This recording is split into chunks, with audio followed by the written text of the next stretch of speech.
नमस्कार साथियों, स्वागत है आप सभी का अंकित इंस्पायर इंडिया पर। मैं हूं अंकित अवस्थी। आप है मेरे साथ में जियो पॉलिटिक्स के अंदर भारत को लेकर झगड़ते दो महाशक्तियों की चर्चा करने के लिए। भारत को लेकर झगड़ा कैसे है, यह आज के सेशन में हम आपको समझा देंगे। किस तरह से भारत को अमेरिका ने यह समझा कि अगर शांति लानी है तो भारत के ऊपर दबाव डालकर आ सकती है। अगर रशिया यूक्रेन के बीच में युद्ध रुकवाना है तो भारत के ऊपर सैंक्शन लगाकर लाया जा सकता है।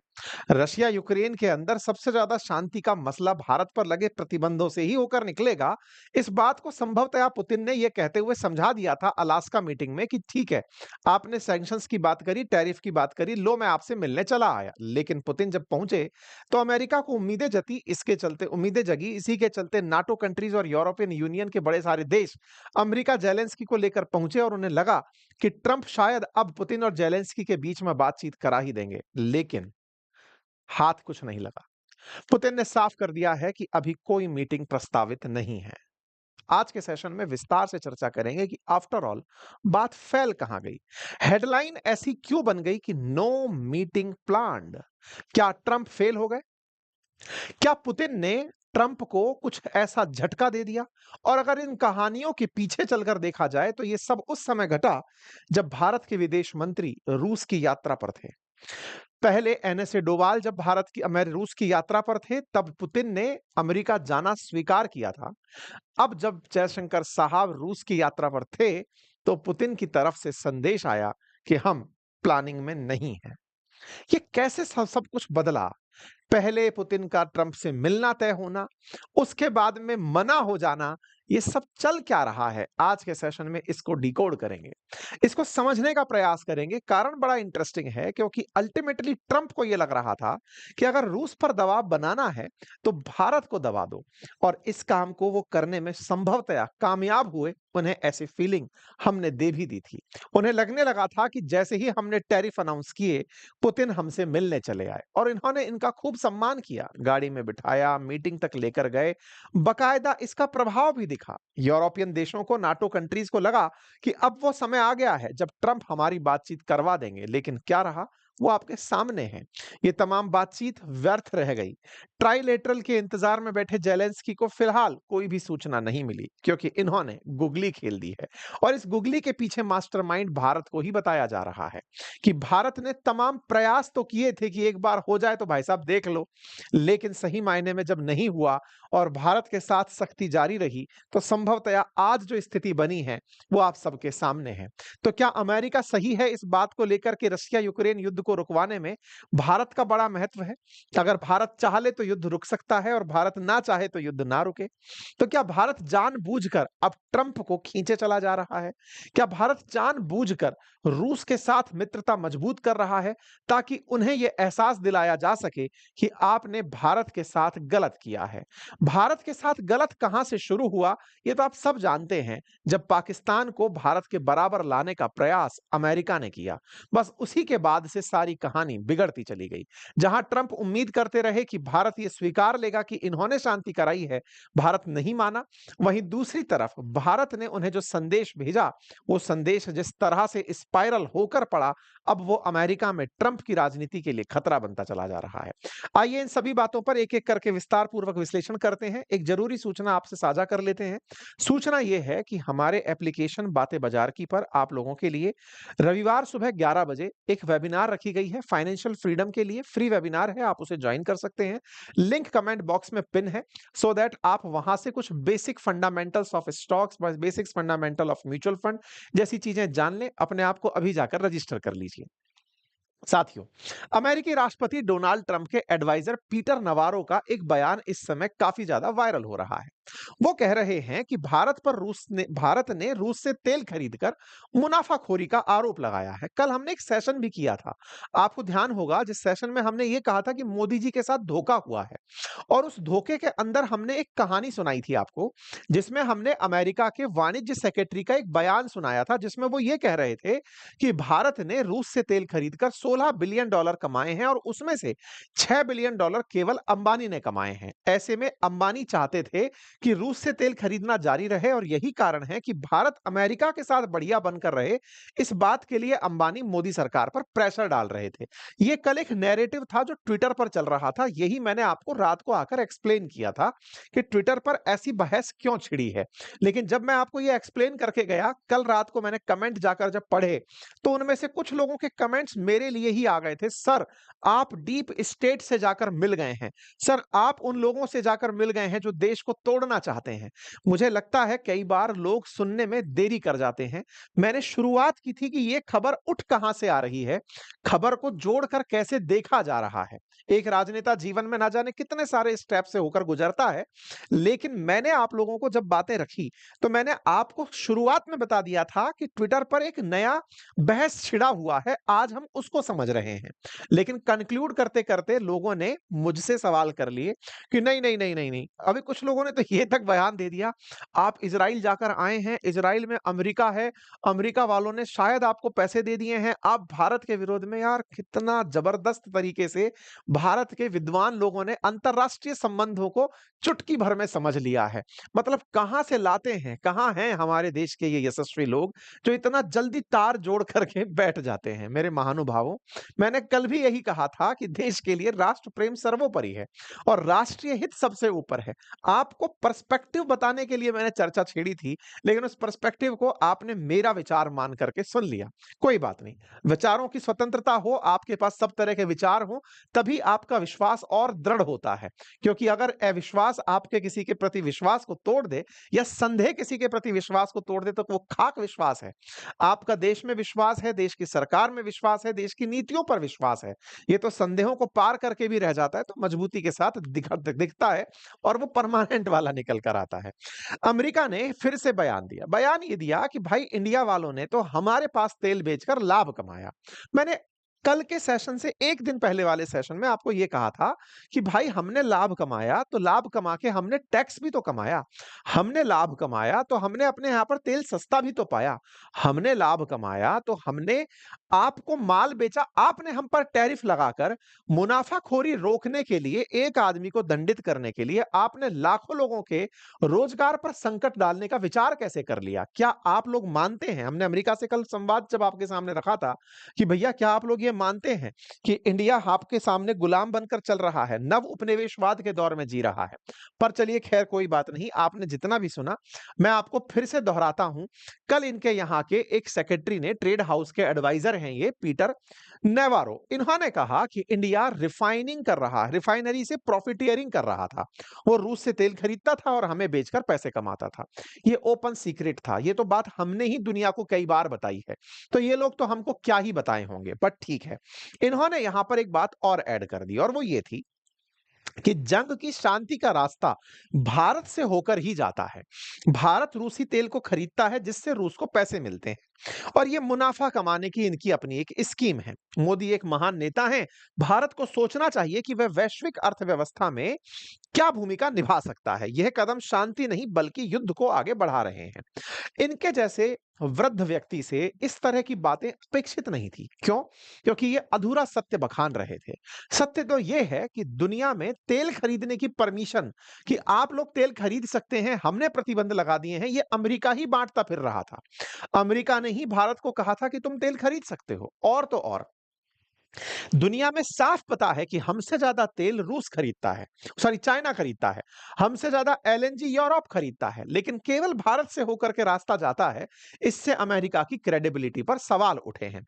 जब अमेरिका की क्रेडिबिलिटी पर सवाल उठे, तो फिर वहां के कुछ राजनेता उठकर बोलने भी शुरू हुए। उनमें से निक्की हेली, ये वो नेता हैं जो कि ट्रंप की ही पार्टी से आती हैं। चुनाव में उतरी थी, लेकिन ट्रंप चूंकि उम्मीदवार थे, तो इन्होंने अपनी उम्मीदवारी वापस ले ली थी। निक्की हेली ने ट्वीट किया, ट्वीट के साथ साथ अपना एक लेख साझा किया, जो उन्होंने हाल ही में एक ओपिनियन के अंदर लिखा है। न्यूज वीक नामक समाचार के अंदर उन्होंने अपना एक लेख लिखा। उन्होंने कहा कि ट्रंप, आप गलती कर रहे हो। ट्रंप एडमिनिस्ट्रेशन भारत के खिलाफ जाकर गलती कर रहा है। निक्की हेली का बोलना अपने आप में एक बड़ी बात माना जाता है। ये बड़ी इन्फ्लुएंसर्स हैं, मिलियन में रीच है, और ये राजनीति में सक्रिय हैं। अमेरिका में इनकी राजनीति काफी बड़ी है। इनका ट्रंप प्रशासन से यह कहना कि आप लोगों ने रूस को प्रतिबंधित करने के लिए भारत पर सैंक्शन लगाए या भारत पर टैरिफ लगाए, ये एक विजन हो सकता है, एक व्यू हो सकता है। लेकिन आप ये भूल रहे हैं कि आपके इन तमाम प्रयासों से भारत आपसे दूर जा रहा है। इतना ही नहीं, भारत उस कालखंड में पहुंच रहा है जो आज से 20 साल पहले था। रोनाल्ड रीगन से लेकर के ट्रंप तक के कार्यकाल में भारत अमेरिका के संबंध नजदीक आए थे। आपने सारे संबंध बिगाड़ दिए हैं। इन्होंने एक-एक चीज पर पूरा लेख लिखा कि आपको पुतिन से प्रॉब्लम थी, उनके लिए आप भारत से सीधी बातचीत कर सकते थे। लेकिन भारत के खिलाफ आपने जो तरीके अपनाए, आप चाइना के खिलाफ आपको जो एशिया में एक बड़ी पावर मिल गई थी, आप उसे खोते जा रहे हैं। इन्होंने अपने लेख में यह भी लिखा कि भारत ही आपके लिए चाइना का सप्लीमेंट हो सकता था। चाइना के सस्ते सामान को भारत ही बनाकर अमेरिका को दे सकता था। लेकिन आप लोगों ने उसे खो दिया है और ज्यादा खोते जा रहे हैं। अभी भी जरूरत है कि आप दोनों लोग बैठें, प्रधानमंत्री मोदी से सीधी ट्रंप बातचीत करें और इस मामले को सुलझाएं। लेकिन करें क्या? इन्हें तो अभी भी यही लगता है कि शांति भारत पर दबाव डालने से ही आएगी। अब जब भारत पर दबाव डालना है तो चलिए अब दूसरा पक्ष जान लेते हैं। हम पर दबाव डालना था तो हमारे ऊपर आप लोगों के तमाम उपकार हैं। उपकार सबसे पहला यही कि आप ही के ही राज्य में हम जी रहे हैं। ये बात भारत के विदेश मंत्री ने दुनिया को बताई कि देखो, अमेरिका खुद कहता फिर रहा था कि आप तेल खरीद सकते हो दुनिया में तेल की कीमतों को स्थिर करने के लिए। लेकिन अब आपको लगता है कि हमसे ही शांति का रास्ता जाता है, तो लाइए अब हम शांति ला ही देते हैं। भारत के विदेश मंत्री रूस की यात्रा पर पहुंच जाते हैं। वहां पर पहुंचते हैं क्योंकि आरोप हम पर था कि हम लाभ कमाते हैं। कोई बात नहीं, आप प्रतिबंध लगाए हो तो लीजिए, हम रूस की यात्रा पर पहुंचते हैं। भारत के विदेश मंत्री रूस की यात्रा पर पहुंचते हैं और वो यात्रा इतनी भव्य होती है जिसके तस्वीरों से आप उसकी गहराई का अंदाजा लगा सकते हैं। यह यात्रा साधारण यात्रा नहीं थी, सरकारों के बीच में होने वाली इंटर गवर्नमेंटल मीटिंग थी। इस तरह की जो मीटिंग्स हैं, ये इंटर गवर्नमेंटल कमीशन होता है इंडिया रशिया का, जिसमें ट्रेड, इकोनॉमिक्स, साइंस, टेक्नोलॉजी और कल्चरल कॉपरेशन को लेकर IRIGC टैक्स की मीटिंग होती है, जो कि विदेश मंत्री स्तर के लोगों के द्वारा की जाती है। इस मीटिंग के लिए विदेश मंत्री जब पहुंचते हैं, आप तस्वीरों से अंदाजा लगाएं कि इसमें किस लेवल का एंगेजमेंट रहा होगा। आप टेबल के चारों तरफ बैठे हुए राजनेताओं और प्रतिनिधियों को देखकर इस बात की गहराई का अंदाजा लगा सकते हैं कि इस कॉपरेशन के अंदर, इस टेबल टॉक के अंदर कितने लोग पार्टिसिपेट किए होंगे। अब मैं आपको बताता चलता हूं किस लेवल के लोग पार्टिसिपेट किए थे। सबसे पहले यहां पर मीटिंग के अंदर deputy prime minister of Russia यहां पर हमारे विदेश मंत्री से मुलाकात करने के लिए आए और इस इंटर गवर्नमेंटल कमीशन मीटिंग के अंदर उन्होंने पार्टिसिपेट किया। यहां पर दोनों के बीच में बातचीत हुई। इंडिया रशिया के बीच में यह बातचीत 26वें नंबर की बातचीत थी। दोनों के बीच प्रॉपर तरीके से बातचीत हुई। आप इस बात को फिर से समझें, ये किस लेवल की बातचीत थी, इस राउंड टेबल से आप समझ सकते हैं। इस स्तर की बातचीत की दोनों देश ट्रेड को लेकर के, इकोनॉमी को लेकर के, दोनों साइंस को लेकर के, टेक्नोलॉजी को लेकर के, कल्चर को लेकर के तमाम प्रकार की बातचीत कर रहे हैं, तो आप उसकी गहराई को यहां से समझ सकते हैं।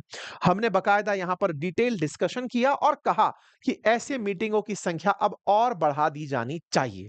इसके बाद डॉक्टर जयशंकर साहब के द्वारा यहां के विदेश मंत्री से बातचीत की गई।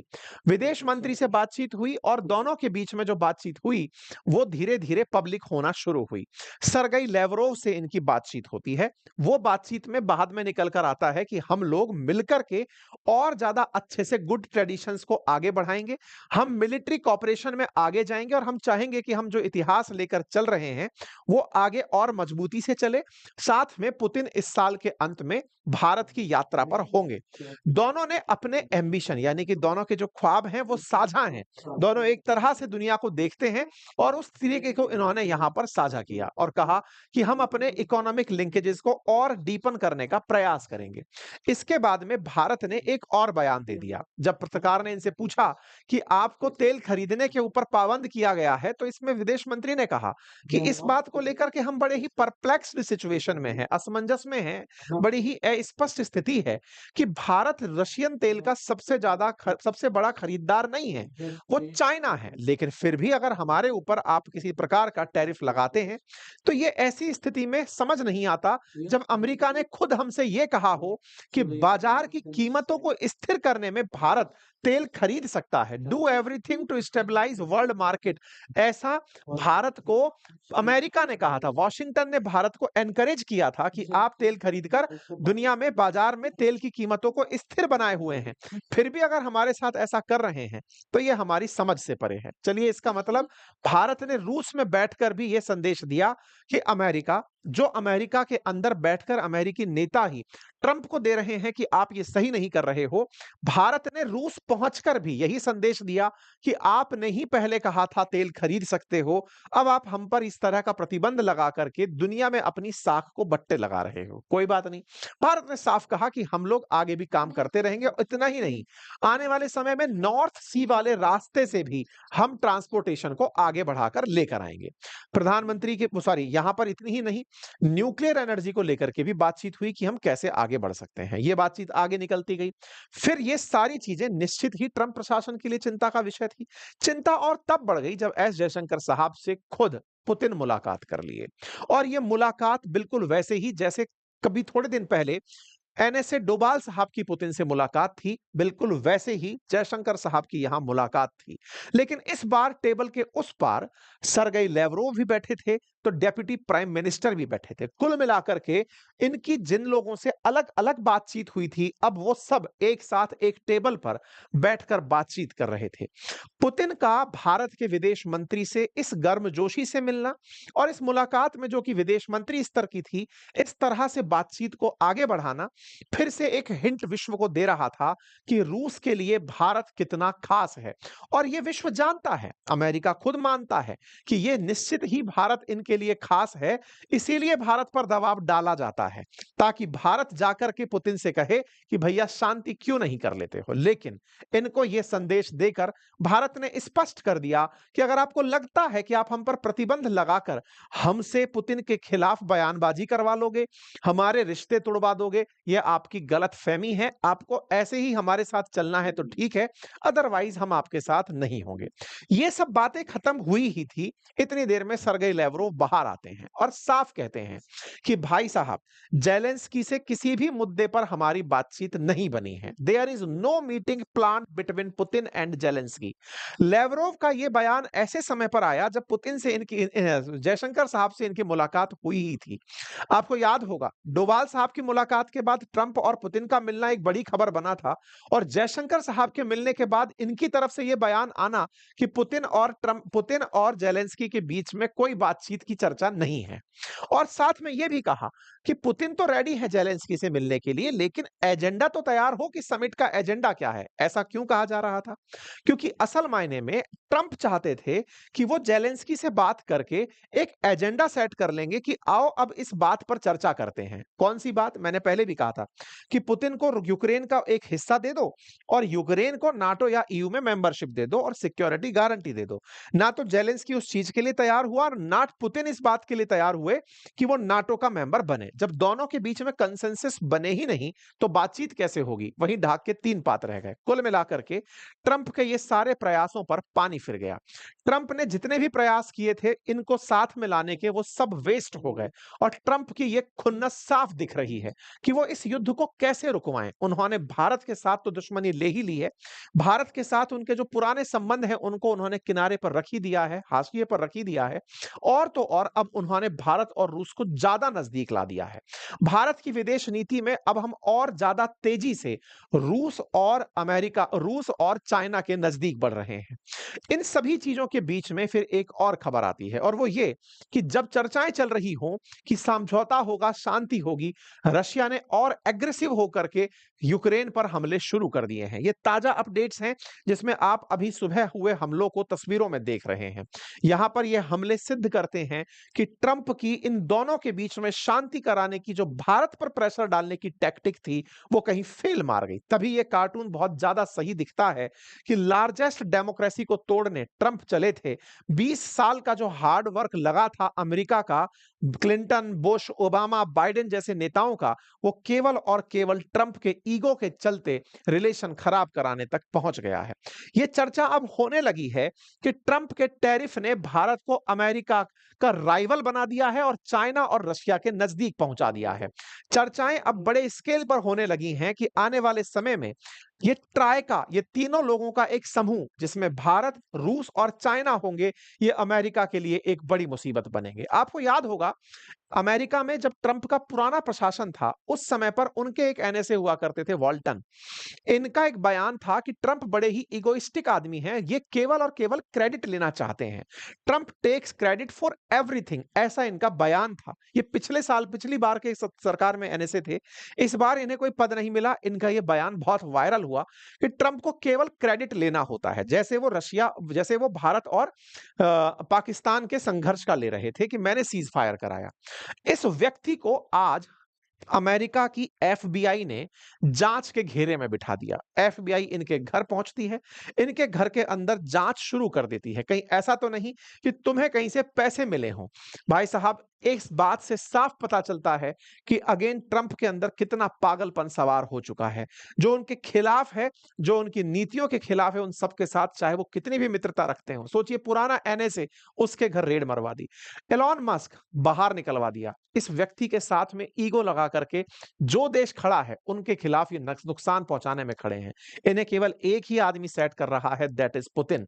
और उनको दबाने के लिए इन्होंने भारत का प्रयोग किया। अब भारत भी इनको बड़ी सीख दे रहा है।